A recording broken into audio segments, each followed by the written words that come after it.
त्याच्यामुळं ना यांना मी यांचं नावच नाही घेत. या आरोपीची तर दखलही घेत नाही मी, गिनीत बिनीन बघतही बिनी, दखल सुद्धा घेत नाही साधित. पण त्याला सुट्टी नाही आता. परळीवाल्याला, त्या धनंजय मुंड्याला सुट्टी नाही आता. त्याची नार्को टेस्ट माझी कशी होत नाही आरोपीची, हे मी फुल लावून धरणार आहे आता पूर्ण वेळ.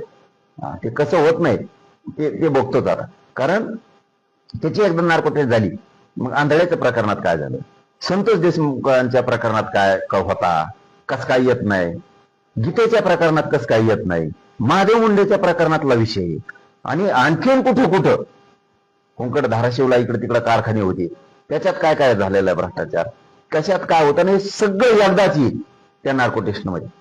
म्हणजे माझ्या नार्को टेस्टच्या या प्रकरणात बाकीचं सुद्धा सगळं लफडा येणार. त्यामुळे हे होऊन जाऊ द्या. तू मरू घातलं वय यांना, मरतेंत लोकांचे मरती, नरतेंत मराठीचेच मरती, आणि तुला मजा करायची वय लोकांचे लेकर सोळावर देऊन. तू बघतोस तू ऐकडा.